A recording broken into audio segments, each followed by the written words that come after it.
As of today, this house belongs to us. Everyone else, please leave, said the unexpected relatives who showed up. It was just a few days after Jack had passed away. 10 of them appeared out of nowhere at our house, claiming it was theirs. I couldn't help but laugh. They didn't know anything. They stared at me, suspicious, and demanded an explanation. Don't you know? This house is already mine, I told them, revealing the wish Jack had left for me. Hearing this, they were shocked, their faces turning pale. I'm Lauren Alexis, 55 years old, and I work in the kitchen of a restaurant. Lauren, can you work overtime today? My manager asked. No, I've already told you that I can't, I replied. That's right, your husband is still in the hospital. We should have asked someone else to cover for you. I'm sorry, Lauren. You can go home on time without any problems. I work at a popular Italian restaurant in town. People love it because the food is affordable and tasty, so we're always busy. I used to be fine with working extra hours, but since my husband Jack has been suffering from severe cancer and staying in the hospital, I've been leaving work on time. Jack is 3 years older than me, and we've been married for 32 years. This is the first time he's had such a serious illness.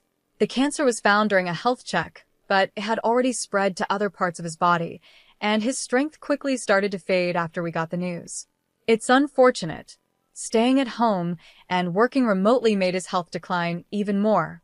He used to work as a freelance interior designer, doing everything from his computer.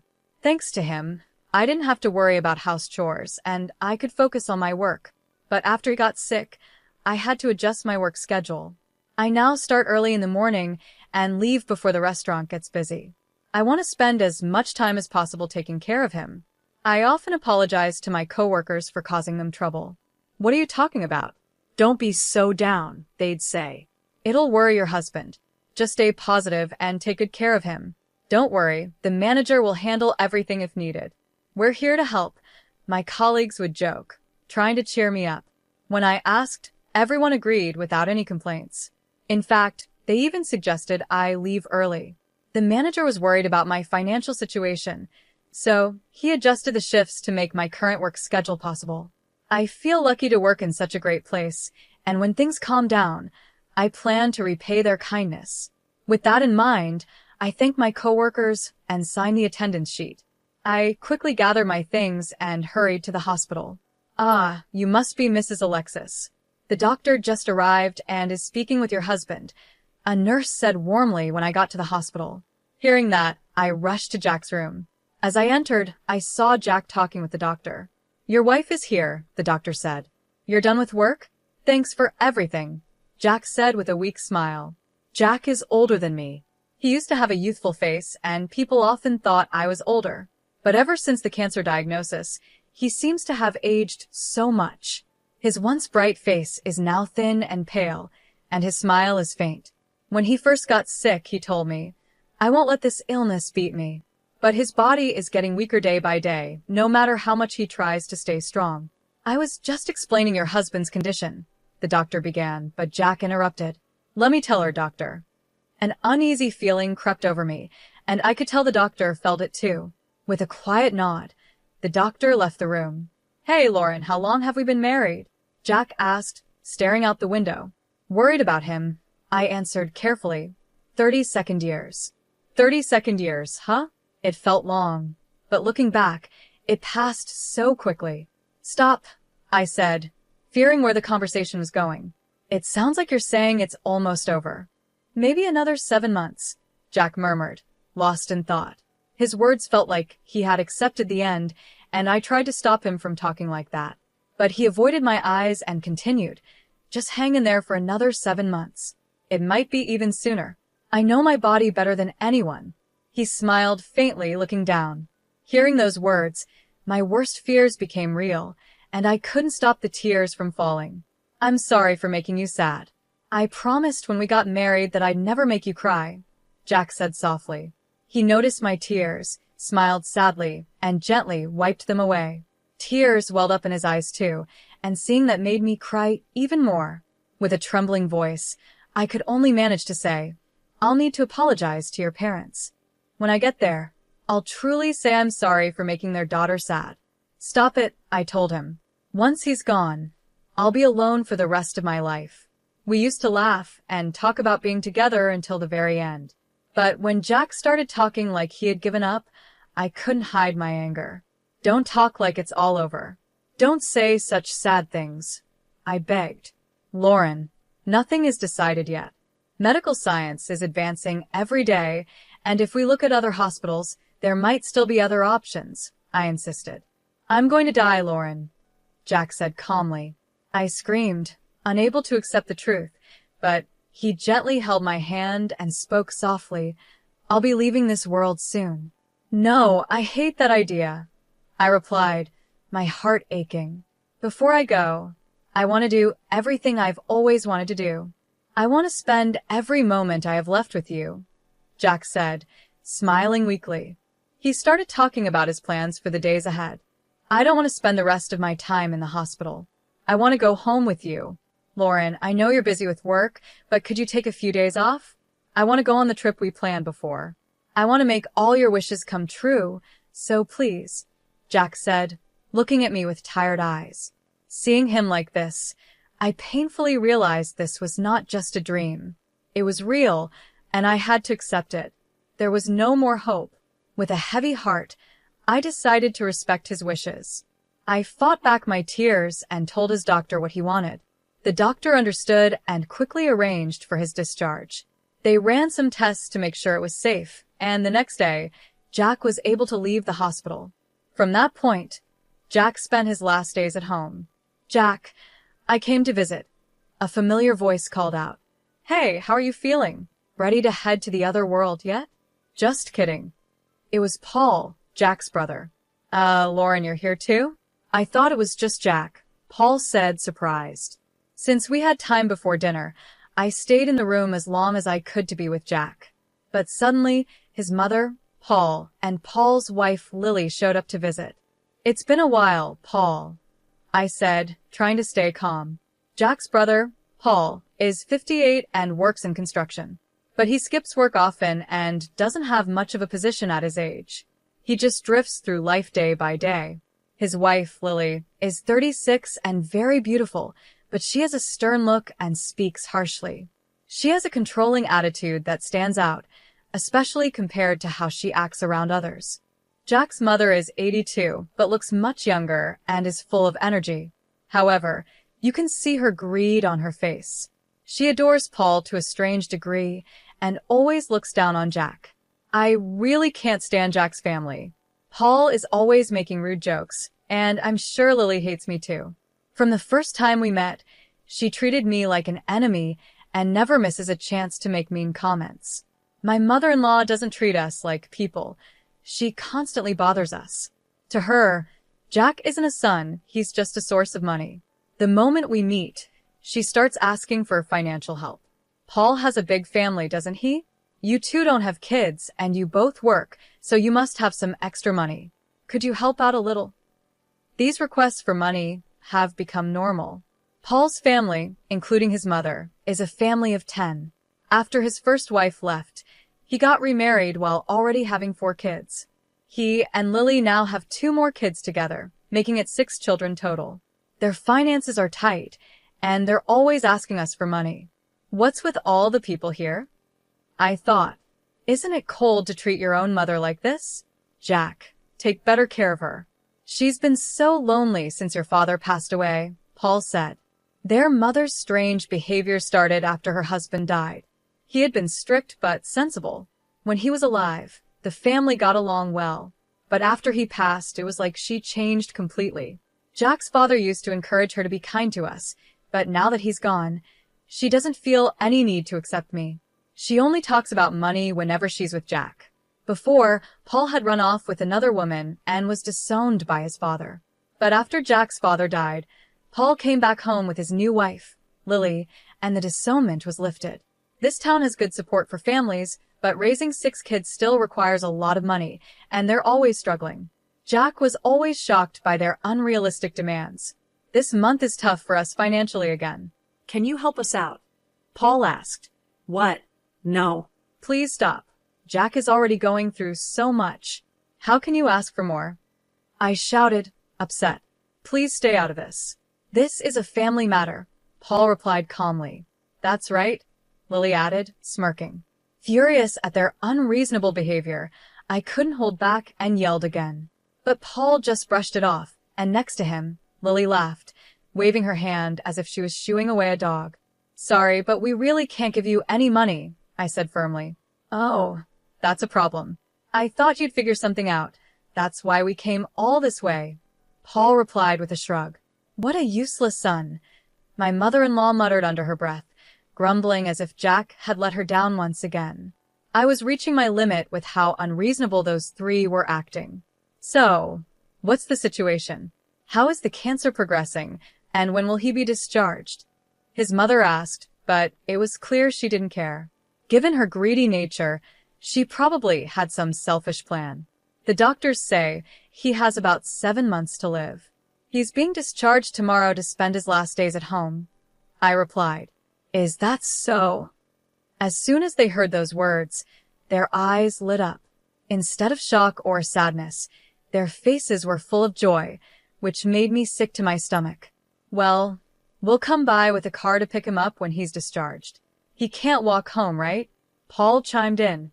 There's no need for that. Jack responded calmly, but his mother and the others kept talking excitedly. I couldn't take it anymore. Their behavior was unbearable, so I forcefully kicked them out of the room. What are you doing? They yelled. Please leave. I will handle the discharge myself. Your help is not needed, and honestly, I never want to see any of you again. As they tried to argue, I quickly shut the door in their faces and locked it.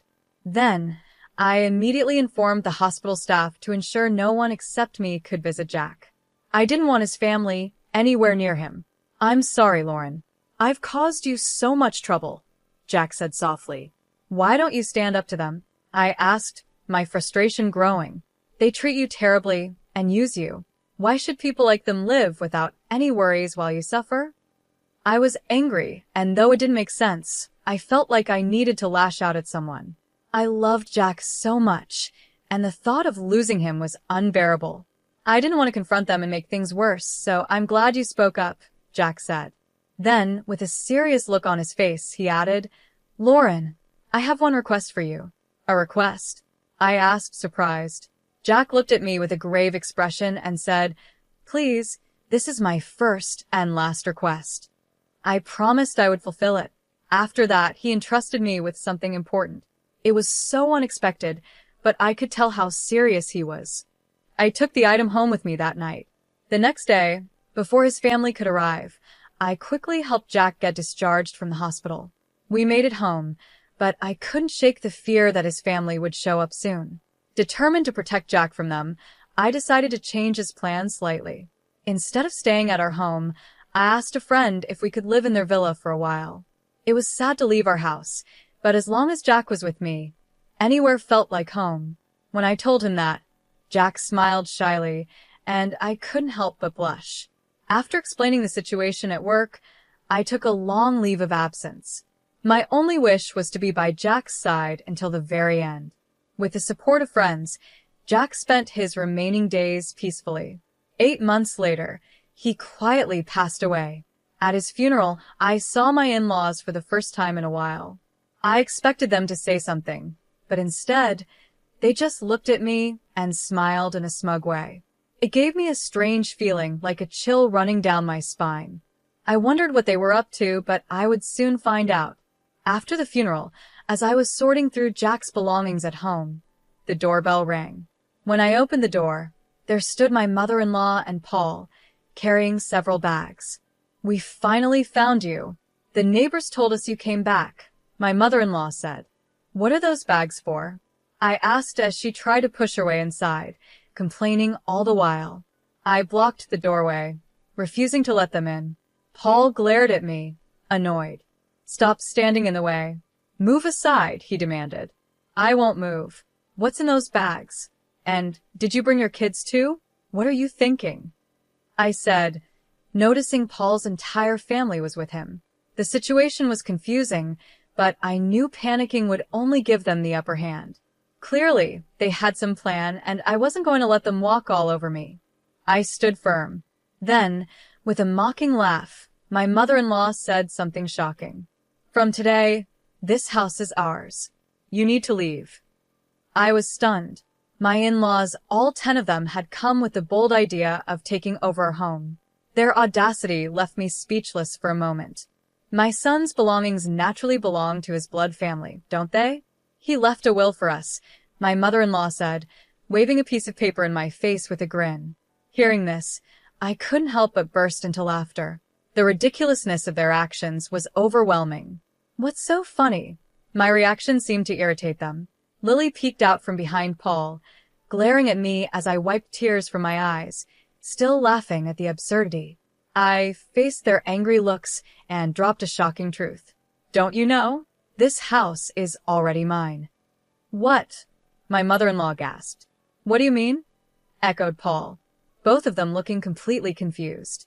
Their stunned faces made me laugh again, but I quickly pulled myself together and went to get some important documents from another room.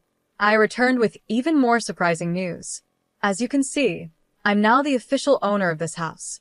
Jack transferred the ownership to me while he was still alive," I explained. "What are you talking about?" my mother-in-law shouted, her eyes wide with disbelief. She grabbed the documents from my hand and studied them closely with Paul. "It's true. The house is in her name," they murmured, shocked. The document was official, proving that the house belonged to me. Paul and Lily immediately began protesting. "How could Jack not own the house anymore?" they yelled. Staying calm, I replied, "He decided to transfer the house to me before he left the hospital. He thought it would be better for the future if the house was in my name." At this point, my mother-in-law interrupted, holding up her own copy of what she claimed was Jack's will. "This can't be. Look, here's a will he wrote," she said. The paper she showed was in Jack's handwriting, but it had no official seals or signatures. It wasn't a valid legal document, which they clearly didn't understand. Their lack of knowledge made me sigh in frustration. No matter how much I explained, I knew they wouldn't accept the truth. Expecting things to escalate, I asked them to wait a moment and made a call to a lawyer. "I appreciate your help. I'm sorry, but Jack's family is here about a supposed will. Could you come over quickly?" "Thank you," I said into the phone. Paul glared at me suspiciously. "Who are you calling?" I didn't give him any details, but I invited them inside. I seated my mother-in-law and Paul in the living room and told the children they could play in the bedroom. Soon, the doorbell rang, and I went to greet the person I had called. I escorted him into the living room. "I apologize for the delay," I said as the suited man entered the room. Paul and the others immediately looked tense, eyeing him with suspicion. "This is Mr. David, the lawyer who has been helping us with Jack's matters," I explained. Upon hearing the name lawyer, my mother-in-law's face filled with shock. "A lawyer?" she exclaimed, realizing the situation had become more serious than she expected. I got to know David through a friend of the owner of the villa we were renting. He had already been told about the situation. Even though he was only 32 years old, which made Jack and me feel a bit uneasy at first, he was well known among his friends for being smart and especially good at handling family disputes. After meeting him in person, we trusted him completely. Jack and I had explained everything about the inheritance and the family issues to David, and we officially hired him as our lawyer. My in-laws had no idea Jack had hired a lawyer, and they looked completely shocked. Paul and the others were wide-eyed and speechless. "Let me reintroduce myself. I'm David, and I'm here at Jack's request. I will be recording this conversation for legal purposes," David said. Unlike Paul, who dressed in flashy clothes, David had a simple look, short black hair and plain, clean glasses. My mother-in-law seemed to forget why she had come, as she was caught off guard by David's calm presence. He greeted them politely, and they quickly accepted his business card without thinking. When they saw his card and lawyer badge, my mother-in-law straightened up, realizing he was a real lawyer. Paul and Lily also looked tense. David and I sat on the sofa across from my in-laws, ready to begin the conversation. David smoothly turned on the voice recorder, and the discussion started. "May I take a look at the will you brought?" David asked in a calm tone. My mother-in-law's hand trembled a little as she handed it over. She seemed nervous, probably worried that without a lawyer on her side, things might not go the way she wanted. It's hard to twist words around when dealing with an experienced lawyer, and she seemed aware of that. David read the will carefully, and after finishing, he looked at me and gave a small nod. "Thank you. I'll return this to you now," he said, handing the will back to my mother-in-law with a polite smile. His calmness only seemed to make her more anxious. "Was that really Jack's will?" she asked, her voice filled with doubt. "Yes, it does appear to be Jack's will," David confirmed. See? "With this, the house is ours," she declared confidently. But David quickly set her straight. "That will is an older version, though," he added, gently lowering her expectations. "What do you mean?" my mother-in-law exclaimed in surprise. "It seems you didn't catch that," David replied calmly. "Yes, the will you presented is Jack's, but it's outdated. The will that is officially valid is this more recent one." He then pulled a newer document from his bag.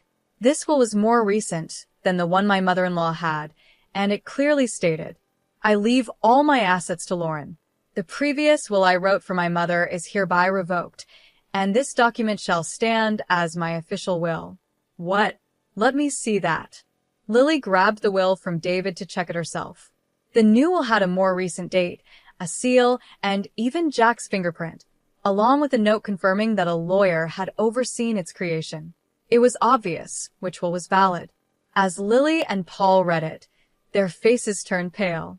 My mother-in-law's lips quivered in shock. "So, what does this mean for the other will?" Paul asked, frustration building. "Unfortunately," David explained, "the will your mother has is now just a useless piece of paper." At that moment, Paul exploded in anger. Ignoring the lawyer's presence, he turned on his mother and yelled, "You told me all the inheritance would be yours." His voice was so fierce it seemed like he might lash out physically. Lily tried to calm him down, but he was too strong, pushing her aside as he continued shouting at his mother. My mother-in-law cowered under Paul's rage, the scene turning chaotic.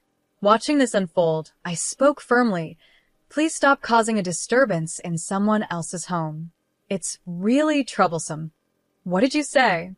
Paul snapped back, glaring at me. "If you keep this up, David will confirm everything, and we'll consider legal action if necessary," I added calmly. Hearing David's name seemed to bring Paul back to his senses. He realized he was dealing with a lawyer, and no matter how much he resisted, it was useless. He nervously sat back down on the sofa. I turned to my mother-in-law and asked, "By the way, did Jack really write this will himself?" She hesitated for a moment before answering. "Yes, he wrote it for me while he was in the hospital." Her voice was laced with irritation. "Was Jack happy to write it?" I pressed further. My mother-in-law nodded in agreement, clearly growing tired of the questioning. I caught David's eye and gave him a signal. He adjusted his glasses and nodded to me, giving the go-ahead for what I was about to reveal to my in-laws. "That's an interesting story," I began, "but it seems a bit off. Actually, the hospital's security cameras recorded you forcing Jack to write that will." As I spoke, I pulled out my laptop, inserted a USB drive provided by the hospital, and played the footage. Jack had confided in David that he was pressured into writing the will, so we alerted the hospital. They cooperated and gave us the security footage. I quickly opened the video on the screen. In the video, my mother-in-law could be heard saying in a threatening tone, "We'll be in trouble if you die and the inheritance doesn't come through." The footage clearly showed her pressuring Jack, with Paul and Lily also involved. "If you don't want anything bad to happen to your wife, just sign the will quietly," Paul was heard saying. Lily chimed in, "Jack, just sign this and nothing will happen to her, so don't worry." This video was taken 5 days before Jack left the hospital, as they questioned him about his cancer to ensure they'd get the inheritance. "No, it wasn't like that. It was just a joke that went too far," my mother-in-law stammered. "I saw a drama before going to the hospital where the villain looked so cool. I just copied it without thinking. I didn't mean it seriously. Please forgive us." As the situation turned against them, they quickly made excuses. Their words only fueled my anger, and I sighed at how pathetic they looked. "If you had just admitted it, things might have been different. But trying to hide it shows your real intent," I said sternly. "David, Can we file charges for extortion based on this? Absolutely, David replied, smiling as he picked up the voice recorder. Their statements provide enough evidence. Paul and Lily, realizing they had forgotten about the voice recorder, were shocked. That means we'll be filing for damages against all of you, including compensation for the victim, David continued. This can't be true. Wait a minute, Lauren, Lily pleaded. It was only Mom who made him sign. We were just watching. We didn't force him to sign anything. Desperate to escape responsibility, Lily tried to distance herself, leading to a heated argument between her, Paul, and their mother. It was you two who offered to help get the will written, wasn't it? My mother-in-law snapped, trying to shift the blame back to them. You said you would handle it properly, Mom. We were just watching, Paul snapped. You were the ones pushing Jack to write it quickly, his mother argued. That was because Jack's medical appointment was coming up. It wasn't about rushing the will. We just didn't have much time, and we thought it should be done before Lauren got here. It seemed like they were trying to speed up their plan while I wasn't around. As Lily kept talking, she didn't seem to realize the importance of what she was admitting. The argument grew so loud and intense, I almost wanted to cover my ears. Meanwhile, the children, who had been playing nearby, noticed the noise and gathered around. Among them was a child as young as 2, and the worry in their eyes was clear. The kids weren't at fault, so I quickly called over my eldest nephew, a 5th grader, and guided them to another room so they wouldn't have to see the adults fighting. He didn't fully understand what was happening, but he took his younger siblings to the other room as I asked. Once the kids were out of sight, I calmly turned to the 3 adults. Isn't this shameful? What kind of parents are you? I asked. What are you talking about? Paul asked, defensive. Denying your own responsibilities and blaming each other in front of the children? Don't you think that's pathetic? You're just trying to escape responsibility. Hearing my words, Lily suddenly realized the children had been there, and her face softened with regret. I truly am sorry. I admit everything, not just the threats. Please forgive us. Paul and his mother quickly followed suit, apologizing beside Lily in a desperate attempt to earn some forgiveness. We need to take care of our kids, so please help us financially. I don't know how we'll survive if we're charged with damages. We're done for. Please overlook this. If we've sinned, we'll make up for it. They pleaded, crying and begging. But their words only made me angrier. In the end, all you care about is yourselves and money. I don't feel any real regret from you. That's not it, Paul stammered. We're just in a tight spot, and we wanted you to understand our situation. Do you realize how your excuses sound? I asked sharply. Caught by my words, Paul fell silent, and his mother and Lily looked just as guilty.